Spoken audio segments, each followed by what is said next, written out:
एक छोट गाँव जेउठारे किछि समय पई शांति एवं समृद्धिर परिवेश थिला। एही गाँ जंगल धारे अवस्थित थिला एवं एठारे थिबा लोकमाने कृषि एवं पशुपालन माध्यमरे रोजगार करिथिले। गाँर लोकमाने सेमानंकर खेत एवं बगीचारे काम करुथिले एवं सर्वदा परस्पर को साहाय्य करुथिले। किंतु दिने गाँ पई एक बड़ असुविधा आसिला। जंगलरू एक हाथी आसिला। एही हाथीर विपुल आकार एवं शक्ति पई एहा प्रसिद्ध थिला। प्रारंभरे लोकमाने हाथींकु केवल जंगल रे देखुथिले, किंतु दिने हठात से गाँ निकटरे पहुंचिला। जेतेबेले ग्रामवासी खेतरे काम करुथिले, हाथी बिना चेतावनी रे निज खेतरे प्रवेश करी सबु किछि नष्ट करिदेले। फसल संपूर्ण नष्ट होईगला। आखु धान गहम तांक शक्ति द्वारा सबु किछि भांगी गला।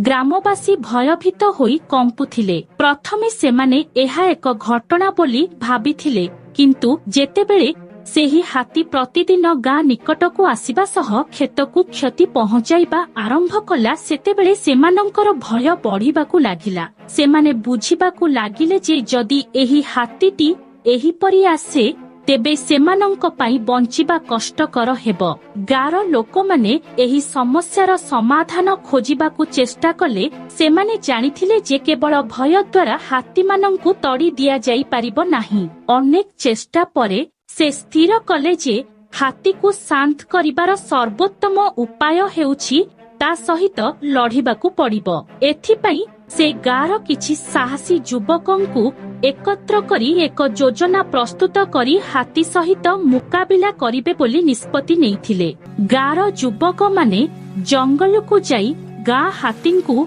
खाद्य देबाकू चेष्टा करिथिले।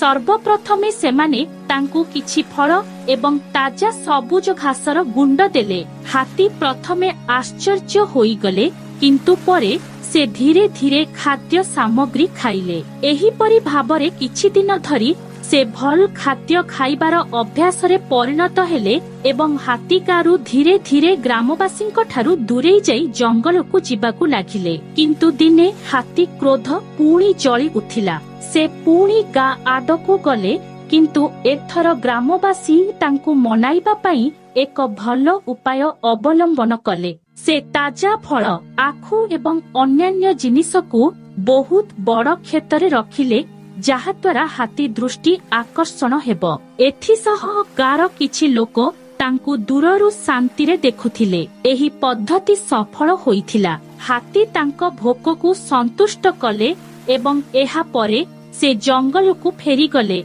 ग्रामवासी एबे बुझिले जे हाथी क्रोध तांकर क्षुधा एवं जंगल संबल अभावरू होईछि। से एहा मध्य शिखिले जे जेतेबेले आमे कौनसी प्राणी किंबा जीव को सहानुभूति एवं बुझामणा सहित व्यवहार करू, एहा आम प्रति शत्रुता रखि नाही। समय सहित हाथी एवं ग्रामवासींक मध्यरे एक भल बुझामणा सृष्टि हेला। हाथी गाँ खेत को क्षति पहुंचाइबा बंद करी शांत हेई जंगल को फेरी गले।